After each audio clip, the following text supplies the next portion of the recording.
qu'on va faire, c'est qu'on va faire passer une expérience à Laurence où elle va devoir écouter des phrases et les répéter, tout simplement. Ce qu'on va mesurer, c'est l'électricité produite par son cerveau, finalement. Donc on a un casque qui va servir de capteur, qui a 64 capteurs, électrodes, et qui vont nous donner des informations sur le décours temporel de son activité cérébrale. Ah zut, là je me suis trompée de touche.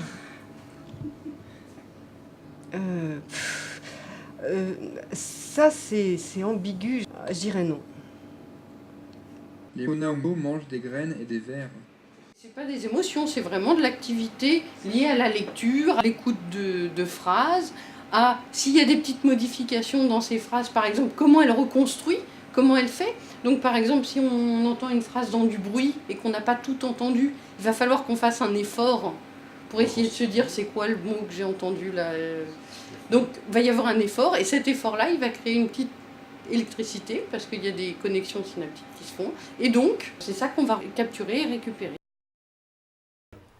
Donc l'expérience qu'on a vue consistait à avoir des paires de mots, et donc ce qu'on voulait voir là, c'était l'influence du traitement d'un mot sur le traitement d'un second mot.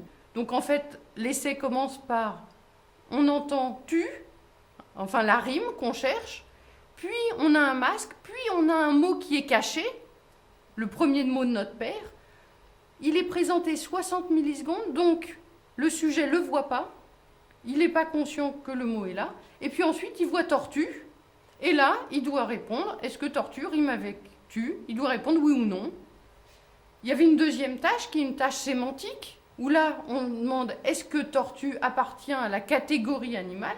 Donc là c'est à peu près le même déroulement d'expérience, sauf que au tout début ce qu'on donne c'est la catégorie à tester, puis un point de fixation, puis un masque, puis toujours ce premier mot qu'on ne voit pas, que le sujet ne va pas voir, puis le mot cible, où le sujet doit dire « Est-ce que tortue appartient à la catégorie montrée au début ?» Donc tout ça a été fait avec les paires de mots qu'on a vues tout à l'heure. Donc de temps en temps, il n'y avait pas de lien, de temps en temps, il y avait un lien phonologique, de temps en temps sémantique, et de temps en temps les deux. Et là, par exemple, ce qu'on voit dans cette expérience, c'est que les deux pics, là, ça correspond aux deux mots qui ont été présentés. Donc on sait que la N70 est une onde qui réagit au traitement, c'est les premiers traitements cognitifs, si on veut. Et donc en fait on envoie un premier pic et 60 millisecondes plus tard un deuxième pic. Et 60 millisecondes c'est justement exactement le temps qu'il y a entre les deux mots. Entre le subliminal, celui qu'on ne va pas voir, enfin qu'on ne va pas percevoir, et le deuxième mot que lui on va voir. Donc là on sait que le système il a capté qu'il y avait un premier mot. Donc là c'est un indice que oui il réagit. Donc bien sûr il ne viendra jamais à la conscience, on ne sait même pas qu'on l'a vu, on ne l'identifie pas, mais nous on voit clairement qu'il est traité. Il y a un commencement de traitement.